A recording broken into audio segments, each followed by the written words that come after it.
Estamos na semana em que comemoramos o Dia da Micro e Pequena Empresa. Mesmo em meio à crise gerada pela pandemia do coronavírus, os negócios desse segmento têm motivos para comemorar.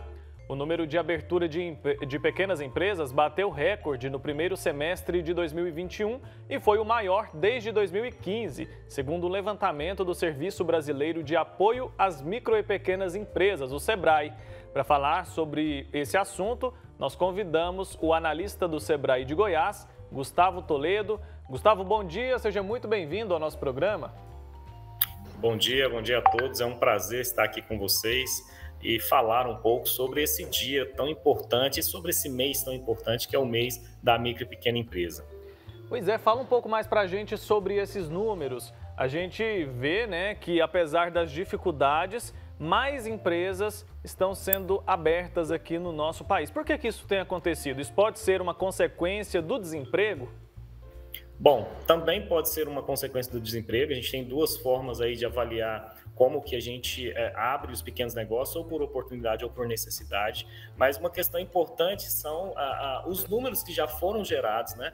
Ou seja, a gente tem 99% de micro e pequenas empresas que correspondem ao número de empresas no país, ou seja, 99% das empresas no país, elas são micro e pequenas empresas. Isso corresponde a 30% do PIB nacional, 44% da massa salarial e 70% dos empregos gerados. Então, esses são números importantíssimos para nós como país, né? Os números dos pequenos negócios, assim, eles são muito fortes no Nordeste, no Norte, no Centro-Oeste, no Sudeste, no Sul, em todas as regiões do país. E quanto maior o número de empresas, maior também é o número de empregos. Ou seja, a gente tem mais de 1 milhão de vagas só nesse primeiro semestre, como você disse, né, desse crescimento para o saldo brasileiro. Se a gente for falar de Goiás especificamente, a gente tem 635 mil, aproximadamente, empresas em Goiás, com um saldo de 58 mil empregos. Esse é um número para nós fantástico, é um número que demonstra que realmente a micro e pequena empresa faz parte do desenvolvimento da nossa sociedade. E aí nós temos, serviços, comércio, indústria com muito crescimento também pós-pandemia. E quando a gente faz uma pesquisa, a gente demonstra que 85% das empresas, e aí estou falando de país, elas sobreviveram à pandemia e manteve um aumento no faturamento, ou pelo menos manteve o faturamento atual. Quando a gente olha para o estado de Goiás, a gente vê que esse número é de 92%, ou seja, 92% das empresas que passaram pela pandemia estão funcionando normalmente. É claro que a gente tem 8% aí que foram fechadas, infelizmente, a cada 100 empresas, 8 foram fechadas aqui no estado de Goiás. Mas algumas, dentro dessas 92%, algumas delas, o faturamento aumentou. Então, a gente tem 29% das empresas que aumentaram o faturamento depois dessa crise, depois dessa pandemia. Ou manteve o faturamento ou aumentou o faturamento. Então, isso é fantástico para nós, no nosso entendimento.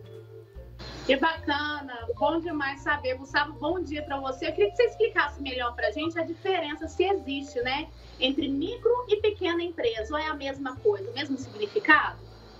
A gente faz por faturamento, Hoje tem o enquadramento tributário do MEI, O MEI é uma microempresa, então, mas o enquadramento tributário dele é facilitado, então ele fatura até R$81 mil por ano. A microempresa, ela é até 360 mil por ano. E a empresa de pequeno porte é até 4.800.000 quando ela não trabalha com exportação, porque aí ficariam um faturamento maior, o dobro disso em relação às exportações. Então, a gente tem até 4.800.000 é uma empresa de pequeno porte, a microempresa até 360 mil e o MEI, que é o microempreendedor dual, que é uma microempresa, ele também está enquadrado aí até 81 mil por ano, ok? Essa é a diferença. Tá certo, Gustavo. Como que o SEBRAE ajuda o micro e pequeno empreendedor? Qual é o trabalho de vocês? Bom, principalmente nesse mês, o que é mais importante? A gente fez uma programação especial, porque o trabalho do SEBRAE é gerar consultorias, orientações, treinamentos, capacitações na área de gestão. Então vamos pensar, se eu tenho uma confecção, o Sebrae não vai te ensinar a produzir a roupa. Por quê? Porque o Senai vai te ensinar a fazer isso, né? É um serviço de apoio à indústria. Então, a indústria vai fazer isso tecnicamente, vai fazer como fazer o pesponto, como fazer o acabamento, como fazer o corte, como fazer a modelagem. Então, essas são questões técnicas dentro da empresa. Agora, uma vez que você produziu essa roupa, você vai precisar comercializá-la. É ou não é? Você vai precisar comprar, né, o seu estoque, a sua matéria-prima, vai ter que comprar bem comprado, vai ter que vender por meio das redes sociais. Então, essa parte vai ter que administrar o dinheiro que entra e que sai. Ou seja, se você tem dificuldade, né, que está nos assistindo agora, tem dificuldade nessas áreas, ou conhece alguém que tem dificuldade nessas áreas, um pequeno empreendedor que tenha dificuldade, né, na administração do seu negócio, na administração financeira, nas vendas do seu negócio, né, nas compras do seu negócio, na gestão das pessoas do seu negócio, ou seja, no caráter de gestão da empresa, nós temos consultorias, orientações, cursos gratuitos e pagos também para vocês poderem participar e se desenvolver. Ô, Gustavo, e você já falou aí várias dicas, né, os caminhos aí para que essas empresas possam, que essas pessoas, esses empreendedores possam iniciar aí. Agora, quais que são os principais erros em que o microempreendedor ele comete ali logo no começo, ou aquelas empresas que não conseguem se manter, independente da pandemia, né? Quais são os principais erros aí que a pessoa deve ficar atenta? Bom, basicamente os erros são de planejamento, né? Ou seja, não é o planejamento que é errado, é a falta de planejamento, concorda? Então eu tenho aí várias empresas que infelizmente não têm um planejamento estratégico, né? Não pensam de aonde está a situação atual dela e aonde ela quer chegar, e isso para nós é um fator importantíssimo. Quando a gente tem um bom planejamento, quando a gente descreve para onde nós queremos chegar, isso faz com que todas as ações da empresa sejam voltadas àquele resultado, e isso facilita todas as nossas ações em conexão. Quando a gente gera essa conexão, gera uma unidade na organização. Então, o empreendedor pensa de uma forma e o empregado também vai pensar da mesma forma, o colaborador.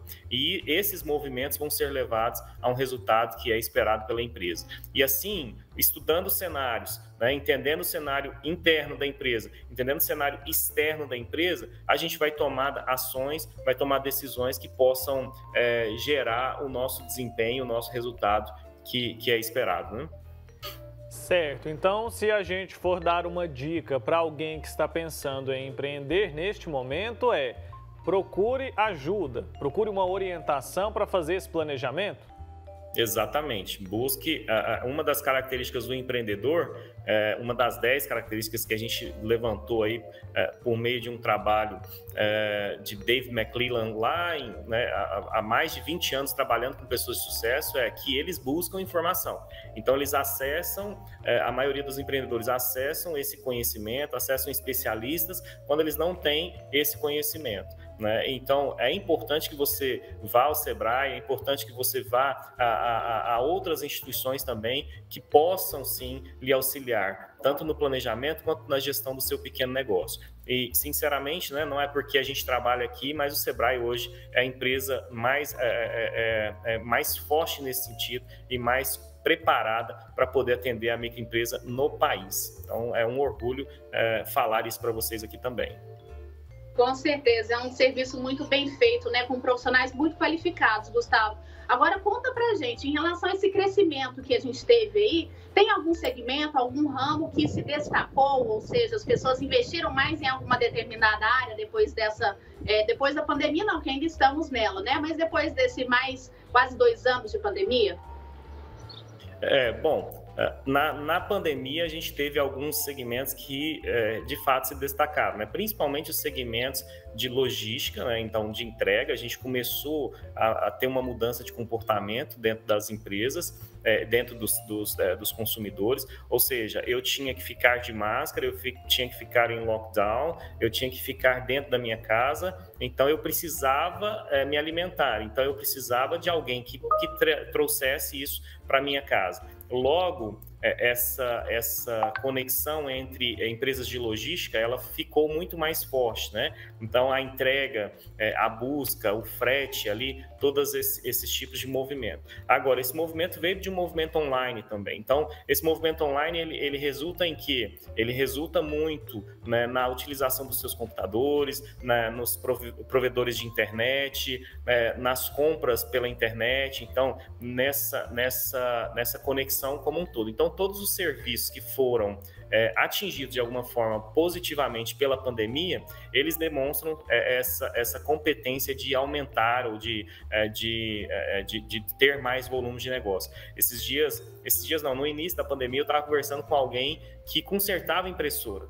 E ele falou assim, meu negócio está quase dobrando, né? E por quê? Porque a gente teve que fazer homeschooling, né? Dentro de casa com os nossos filhos e imprimir provas e tudo. Então a impressora velha que estava lá paradinha, né? Sem tinta já, a gente precisou fazer manutenção. E esse movimento é que o empreendedor precisa entender a cada cenário econômico, social, político, legal que está dentro do país. Por isso é importante buscar informação. Quais são essas informações hoje? Como é que está o meu cenário hoje, pós-pandemia? O que pode crescer, quais são os negócios que podem crescer para eu entrar, não no negócio especificamente, talvez, mas num negócio similar. Às vezes eu não preciso ter uma empresa de frete, mas eu posso também vender ou produzir para fazer parceria com uma empresa de frete, com uma transportadora, com uma entrega, com serviço de logística. Então, o que é tendência também é importante para a gente poder analisar esse fator macro aí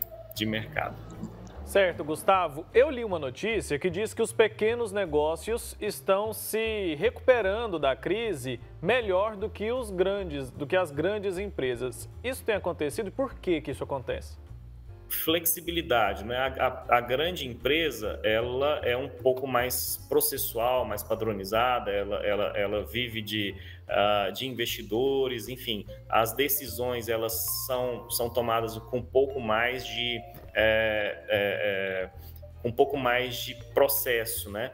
A pequena empresa, ela tem uma flexibilidade muito grande. Então, se você vir, por exemplo, algumas empresas, né, de alimentação, elas conseguiram se adaptar para o delivery muito rapidamente, né? E se eu faço isso numa grande empresa, é todo um processo, toda uma estrutura que eu vou ter que modificar. Então, de fato, a flexibilidade ela ajuda muito no pequeno negócio.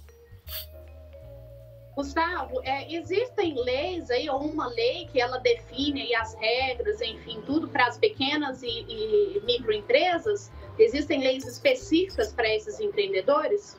Sim, é o Estatuto da Micro e Pequena Empresa. Então, é a Lei Geral de 123 de 2006.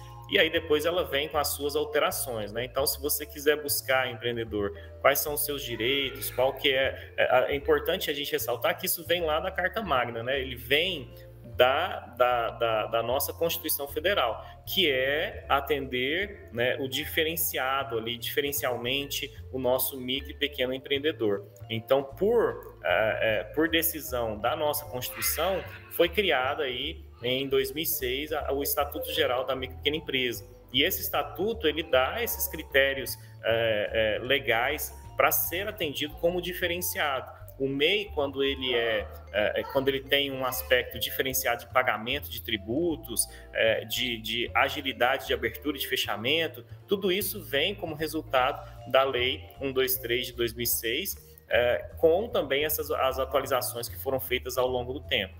Então, esse é o marco legal aí para a gente poder falar da micro e pequena empresa. Certo, você tocou na questão dos tributos e eu acho que esse é um dos maiores empecilhos para as pessoas que querem empreender. Muita gente tem dificuldade de saber qual imposto tem que pagar, onde buscar informação. O Sebrae também auxilia essas pessoas nesse sentido?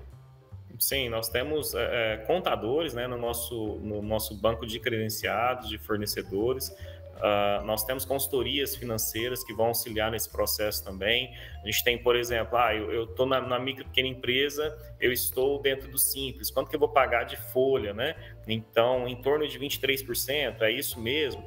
mas cada empresa precisa fazer isso destrinchado, né? Porque cada empresa tem também algumas questões tributárias que são pertinentes àquele tipo de segmento, né? Para uma empresa que não está no Simples, a mesma folha eu vou pagar em torno de 60%. Olha só a diferença, né? Então, por que optar pelo Simples, por que não? Né? No caso da minha empresa, é importante eu estar no lucro real, no lucro presumido. Então, essas questões tributárias, elas podem sim ser discutidas com os nossos consultores, né? Por meio de consultorias, por meio de orientações que nós temos aqui para vocês.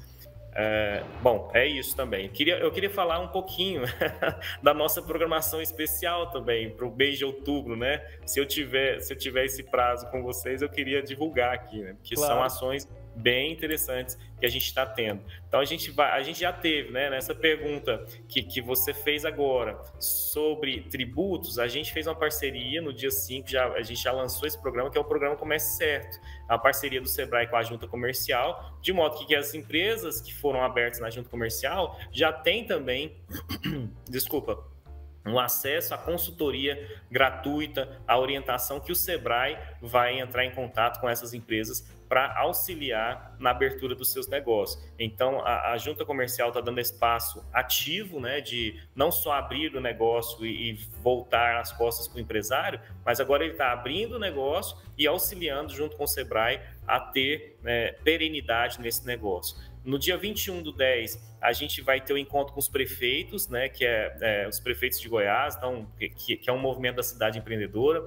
O que é isso? Qual que é esse trabalho do Sebrae? É um trabalho de articulação institucional, é um trabalho de melhoria do ambiente para as micro e pequenas empresas, que faz todo sentido também. Quanto mais o governo, quanto mais os municípios tiverem essa noção da importância da micro e pequena empresa, o ambiente vai ser favorável para que elas possam se desenvolver. Por isso a gente fala sobre cidades empreendedoras também. No dia 23 a 27 vai acontecer a Feira do Empreendedor. A Feira do Empreendedor é a maior feira de empreendedorismo do mundo. Ela é 100% digital, ela é gratuita para os participantes, mas os expositores também pagam aí apenas R$ 490 para poder participar dessa feira, né? E é importantíssimo aqueles que estão nos assistindo, se forem empreendedores, correrem aí para fazer o seu cadastro como expositores. Se, obviamente, eles fizerem um trabalho de B2B, né, que a gente fala de negócios para negócios, e também tiverem acesso às redes sociais ativas. Então, a Feira do Empreendedor é para você que quer abrir o seu negócio, é para você que já tem o seu negócio e quer saber algumas soluções que são importantes para o seu negócio. Na parte de finanças, na parte de logísticas, na parte de gestão de pessoas, na parte de compras, na parte de vendas, na parte de mídias sociais. Então, toda a parte de gestão vai estar ali também por meio de palestras, por meio de fornecedores, por meio de rodadas de negócio dentro da Feira do Empreendedor, que acontece de 23 a 27. O endereço da Feira do Empreendedor é a feira do empreendedor 21.com.br. Então, Feira do Empreendedor 2021, né, na verdade só 21.com.br. E aí nós temos também um programa 9010. O que é esse programa 9010? Esse programa 9010 é 90% de desconto que a gente está dando para as empresas que vão fazer algum tipo de trabalho, né, dentro com o Sebrae também. Vou dar um exemplo. A gente tem um up digital. O que é um up digital? Né? É um pulo, né, na parte digital do marketing. Pode ser online ou pode ser presencial. Esse curso ele custa R$ 180. Como eu estou falando de 90/10, o subsídio do Sebrae vai ser de 90%. Ou seja, de 180, o nosso empreendedor vai pagar apenas 10%. 10% de 180, R$ 18. Então, é incrível isso, por isso que eu gostaria de falar isso para todos os nossos telespectadores, para que eles possam sim ter acesso. Isso é só no mês do MPE, ou seja, só em outubro. Então, corra para o Sebrae para você poder ter essa oportunidade de pagar 10% do valor de um curso, 10% do valor de um bootcamp, por exemplo. Bootcamp é um curso que você vai aprender a fazer o planejamento da sua empresa, a poder abrir o seu próprio negócio de uma forma mais lúdica, uma forma mais didática, uma forma de metodologia ágil. Então, vale muito a pena você colocar esse empreendedorismo em ação por meio do Bootcamp. O Bootcamp é R$ 200, ele fica 10% desse valor, ou seja, R$ 20 o preço de venda do Bootcamp. Então, é muito pequeno, né, esse valor, é extremamente subsidiado. As consultorias também de R$ 1.900 passam a ser R$ 190. A gente tem consultorias de expectativas do cliente, de capital de giro, de planejamento financeiro, enfim, várias outras consultorias. Então, ligue no 0800 570 0800 para você também ter acesso a essa oportunidade de 90/10. Gustavo, é tudo 90/10? Não, não é tudo, mas tem uma grande lista de consultorias que são importantes para essa fase pós-pandemia, para vocês poderem participar conosco. Grande oportunidade, né, Wilker? A gente fica feliz em poder te receber, viu, Gustavo, nessa conversa aqui, e também por essas informações e dicas aí, principalmente para o pessoal que está precisando, viu? São consultorias aí, cursos que com certeza vão fazer diferença na vida desses empreendedores. Então, a gente agradece a participação. Tem mais alguma pergunta aí, Wilker? Não dá tempo mais, né? Pois é, perguntas a gente tem várias, né, Marina? Mas a gente conseguiu levar informações valiosas para as pessoas que estão em casa, especialmente para aqueles que têm o sonho de empreender. Gustavo, obrigado, viu, pelo seu tempo aqui, pelas suas informações. Até uma próxima. Muito obrigado. Realmente, para mim, foi um santo café e obrigado por esse momento com vocês, tá? Até logo. Até logo. Tchau, tchau.